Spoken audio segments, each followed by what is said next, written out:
Hasanabi reacts to the Andrew Callaghan statement. I want to cover this one too because Hasanabi, I think you've done better coverage than the other live streamers, but you're getting some things wrong too. So I want to cover this too. Was this all gas, no brakes? Andrew Callaghan responds to misconduct claims, says the alleged victim asked for money. A legal rep for the journalist tells TMZ Andrew is devastated that he's being accused of any type of physical or mental coercion against anyone. Conversations about pressure and consent are extremely important, and Andrew wants to have these conversations so we can continue to learn and grow. Adding, while every dynamic is open to interpretation and proper communication is critical for those involved, repeated requests for money should not be part of these conversations. For those of you unaware, Andrew started getting heat on TikTok after a woman named Caroline Elise recounted an alleged... Okay, so just going through the statement real quick. He's not saying that he did anything wrong. He's saying that it's possible that there was a missed connection there, that the interpretation of the situation was different on either party, and that it wasn't being communicated in such a way that they both understood each other. Incident between her and Andrew, claiming he got her consent to sleep together by wearing her down. A source with direct knowledge tells us Caroline requested money from Andrew, referencing the fat check he got from HBO for his documentary. She allegedly asked to be paid just minutes before the doc aired. We're told Andrew didn't pay up, and Caroline uploaded the TikTok a few days later, urging others to come forward, which is exactly what happened. Okay, here's the issue. Here's the issue. For PRE for me? No, I did not mention the first allegation as much because ultimately more people came forward. If you recall, in my coverage of the matter, I spoke mostly about the second accusation, not really left up to a moment of, It is still up for interpretation because there's a lot of questions around why do you have a bad sexual experience with somebody and then continue contact, right? Why do you go to dinner with them? Why do you then allow them into your vehicle? If you had a bad sexual experience with them, you start distancing. You don't arrive to locations with them. Now, after I had been groped, I tried to cut all contact, and I was pressured by his friends to allow him to attend a beach party in which he wanted to have a conversation with me about my volunteerism and about whether or not I was going to continue participating in his chapter, at which point I did go to a bar with him, and I said, I'm not going to do this anymore. I'm out, completely out. And he tried to get into my car, throw his things into my car. He put his shoes on the roof of my vehicle. I had to physically block him from getting into my vehicle. And he put his shoes on my roof, and I drove away, and they fell off somewhere like a block away or something. Not really left up to like, oh, I gave consent, but I didn't think that consent had happened. Hassan, you treated Kai worse for not being involved, and you were treating Andrew, who actually did that. I was very, very open with my commentary on this issue. You are out of your mind. Perhaps you did not pay attention, or perhaps you just want to flip something out here. It's not up to interpretation. Andrew's trying to pin the PR on the first accuser. Yeah, that's the reality. The reality is that more people came out, okay? More people came out, and the second accusation was like very clear cut. I do believe that Andrew has... It's not very clear cut, Hasanabi. It's not very clear cut because that's not a normal reaction to a bad sexual experience. You don't continue contact with somebody who you believe did something wrong to you sexually. Like, you distance yourself. Even if you're not going to report it to the police, even if you just want to like gracefully separate and not be around the person anymore, you don't keep coming back, right? And like I said, I did everything I could to cut that motherfucker off. And I'll tell you, after I left, he called me at 3 a.m. and told me he was stuck and needed a ride home. And I said, well, I will stay on the phone with you until you get an Uber, but I can't come up there and get you, and I'm not going to. evidence for this, what he's stating here. I don't know if you saw since I missed your coverage, but Ethan spoke to Andrew and he's in a psych ward. I guess Andrew said it happened. I, at the very least, got, great, there's extortion. No. And it's not like the way that this is presented. Andrew confirmed everything these girls said was true, so I don't know why he's bringing her up asking for money. So Ethan and Andrew spoke. I did not speak to Andrew directly, okay? But Ethan and Andrew spoke. And basically, as Ethan also stated, that Andrew pretty much confirmed that that this happened. But additionally also showed text messages, if I am aware, if I have all the information, text messages from the first person saying, like you and I had a relationship that I originally I don't consider to be, saw something along those lines. I'm paraphrasing. However, I'm still traumatized from my past assaults, which you know are real, and that that is the reason why now that you got a fat bag from HBO, you could potentially pay for my therapy, okay? And if you want to pay for my therapy, here's my Venmo or whatever. Here's my PayPal. But it does not matter because while this first person who came up with the accusation might have been on like a gray area. Within those texts, when she says, which you know are real, the question would be, does he confirm, yes, I know they're real? Because I don't think I've heard that come up. I don't think that he has agreed with her assessment of the situation, right? Or might have felt that way. The second person and multiple other people that have come forward, but especially the second person that came forward and talked about it, was like very clear cut. Now, the reason why I did not bring this up personally, is because the other allegations came out afterwards. The other allegations that came up afterwards kind of completely negate the first person that came up, even if it was literally to be like, well, you. Can you finish your sentence completely? Just say all the other accusations are clearly assault? No, the second allegation is a clear-cut example of assault. The one from the other person, not this person. The other girl who talked about the car incident. It's not a clear-cut example of assault. What it is a couple who had a sexual experience, went to dinner after it, had some sort of conversation that, hey, I didn't enjoy that and I don't want you to do that again. But hey, yeah, get in my car and I'll give you a ride somewhere. So that's mixed signals. But it sounds like when she said no, he left the vehicle. Right? I mean, that is what she states, is, no, I don't want to do this, and then he left the vehicle. Now, regardless if he throws tantrums when he gets rejected or not, that, again, is not an example of sexual assault. Didn't describe assault, not sex pestering. You can't grab a person's hand and shove it down your, especially after they said no repeatedly. That's just criminal assault. Ultimately, Andrew has not talked about anything other than basically this TMZ component here, which not great. That's because he smartly lawyered up when he realized he had a hit campaign after him. That is the right thing to do, and he has the money to do it. If you're going to have, all of these people coming after you with claims, whether they're true or not or whatever, however they shake out in court, he needs to go to court at this point. Because at the very least, he needs to sue for defamation, and they need to sue if their claims are real, right? They have to go to civil court to sue him if their claims are real. But one way or the other, this is going to shake out in court.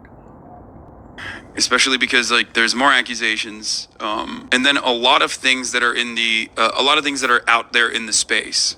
And what I mean by that is, basically is that there are so many random third party, fourth party, oh, a friend of a friend told me that he's bad type of conversations, and that stuff is enough for a lot of people.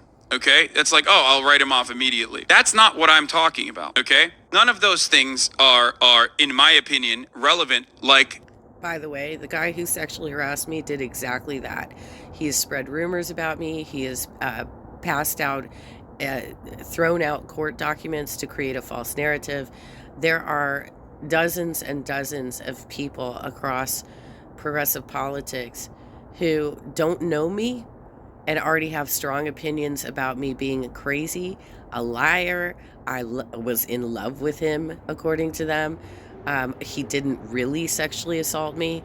And these are, well, I heard from a friend of a friend. I heard from him that you did this, that you lied. None of these people were witnesses. None of these people actually know what happened. And the witnesses that were there were his friends, right? So they're no good to me either. The first-hand account, okay? First-hand account of the first person. Which is why when I saw, I mean, not the first person, sorry, the second person. Which is why when I saw the first-hand account of the first person, when they compiled a list of like other people being like, he's creepy, he's gross, he's had with like people who live with their parents, which implies that they are definitely underage. Like that sort of shit is completely irrelevant, and it literally sidesteps away from the main point of contention. Okay. Not only that, but in my opinion, it literally, unless someone is like hypersensitive to these sorts of things, which we know in a patriarchal society, people are not, right? People don't immediately run to believe victims, no matter how much right-wing people claim that, everyone's believing women unconditionally. Let's be real. That doesn't happen. Okay? That doesn't happen.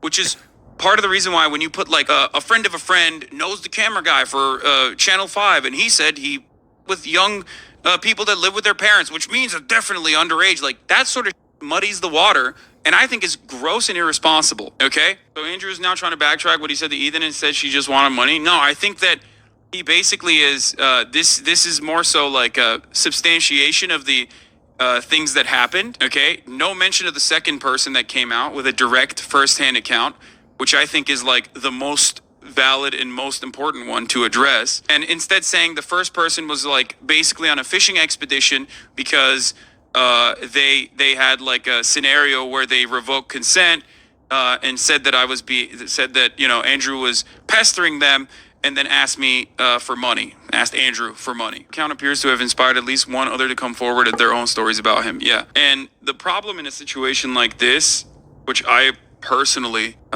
consider to be a very delicate matter, a very serious matter, is that when the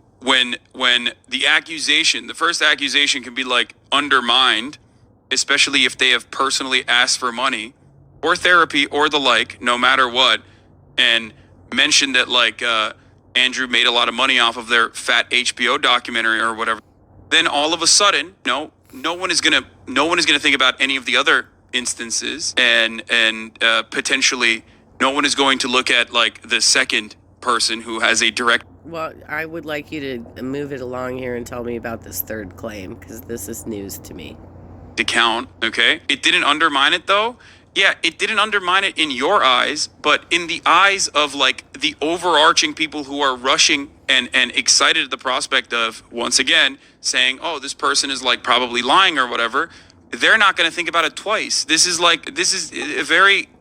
course it's going to undermine. You're so crazy, man. I'm sorry. People literally undermine victims, like straight up, that go out and get tests done. What are you talking about? They don't even need someone to behave in a manner that like comes across suspicious or anything like that. You can be quote unquote the perfect victim when the expectations are so high, right? Incredibly high, unnecessarily high bar to clear for making an accusation. Even when you clear it, people go, "Oh yeah, dude, you're a liar." Like, I don't care. If the random grapevine rumors are true, maybe we'll hear more. Not necessarily, because now you will see a wave of people. You will see a wave of people to go, "Oh, there it is." One of the most popular mattress brands is available at the Revive Sleep Center inside Living Spaces, where you can find out what Purple is all. This person asked for money. They are literally all of the accusations. Well, I can tell you, when Jordan Sheridan started lawyering up his victims, which I believe sincerely they really were victims, but that's just my belief system. He started suing everybody for defamation, and those young people did not have the money to defend themselves for the accusations that they were putting forward. But y'all still cool with Jordan Sheridan being out there with status quo. And the claims against him seemed far more sincere and real, considering they also were tied to false promises regarding employment.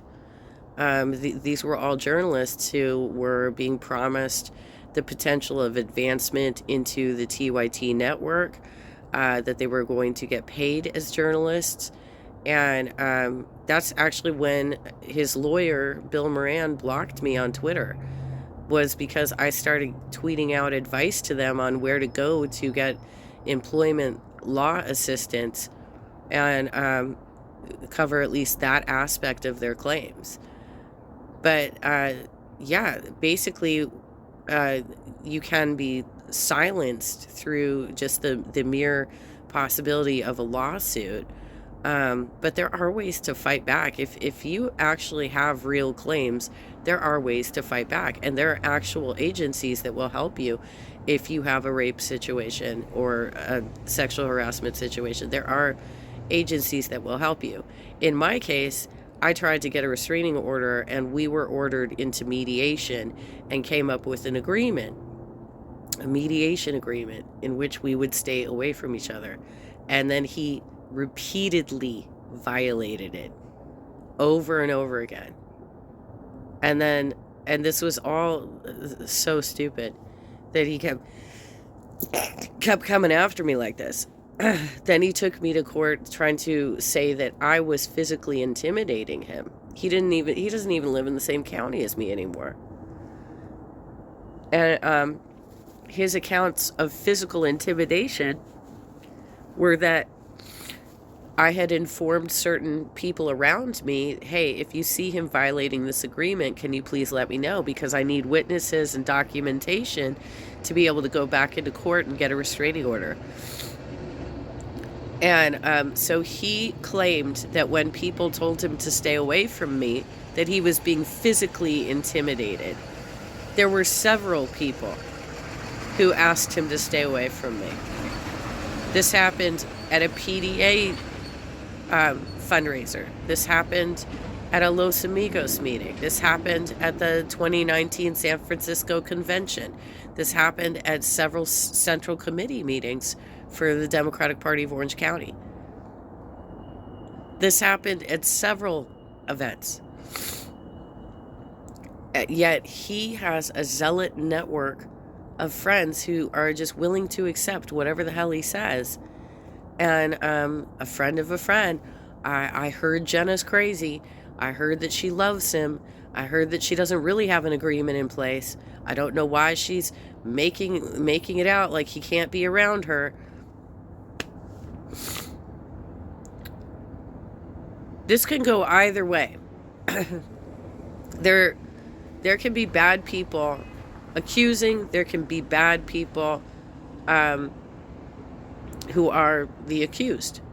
It can go either way. And so it's irresponsible to cast judgment when you don't have all of the information. Are fake, especially because the first person that came out with their story, no matter what the truth is on their story, and I do believe their story, I do believe that they originally did not want to offer consent potentially, and they were both drunk, and that Andrew pestered her, and then she ultimately said yes. Okay, I do believe that story. But the way that she went about it, after literally one, asking money for therapy, including mentioning the HBO show, and then also piling together TikTok comments to say there's a lot of other people out there, is giving so much ammo to people that are going to be in the margins looking at this story. Well, not only that, at this point, through discovery, he can find out if they were getting paid to do this, and he can sue them for mental anguish because he actually had to check into a psych ward. Not like the right activists who already are going to undermine any victim no matter what, but also on top of that, it's going to undermine other victims that have come forward, and it's going to stop, most likely, because when you see the backlash, it's going to most likely stop anyone else from coming forward in general. It's not that the timing of the The timing of the accusation isn't weird, okay? One can feel like we saw with the Andrew Tate conversation when we were talking about Andrew Tate. One can feel. No, the timing of the accusation is weird, because if it was that traumatic and impactful, she would have already been talking about it with amongst her friends, maybe tweeting about it occasionally, because he already had a social media presence. And, you know, if you look at my history, I have been talking about this since 2018. Long before he started getting featured on Our Revolution state and national calls. I was talking about it for years before that started happening.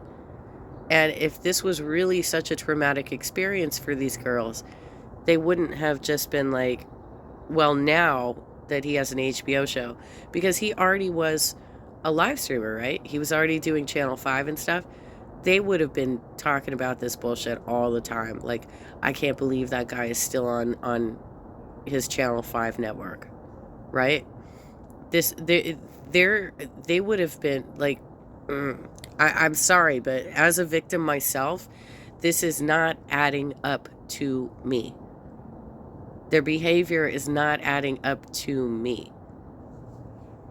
More upset because they see the person that has harmed them gaining prominence and feel like they want to signal to everyone else like they need to stop doing this.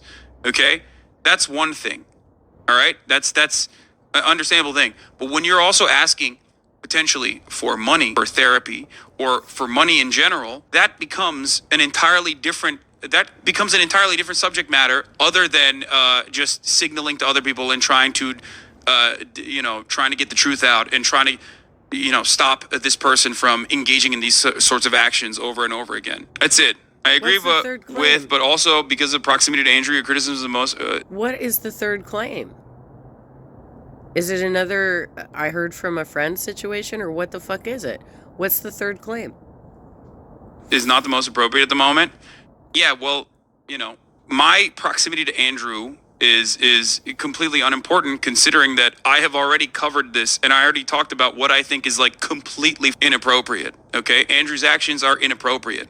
There is no bias in this matter. I think Andrew's actions are inappropriate, and I said that very, very clearly. Like, what would have happened if he was like, sure, I'll give you money? I also despise when people ask me what my like personal feelings on the matter are, when one, I've already talked about my personal feelings on the matter, and two, my personal feelings, as you can see from this quote from the time I originally covered it, are unrelated to the matter at hand. What matters is reframing the conversation around victims getting some form of restitution, and what matters is having someone who is responsible for these sorts of actions to recognize what they've done and never do it again.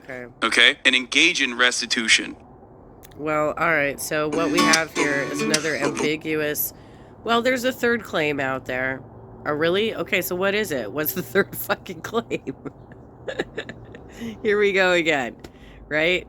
All right, so what's this third claim? How can we evaluate the situation if it's just a random, there's a third claim out there? Well, what is it? What's the third fucking claim, y'all? Oh my God.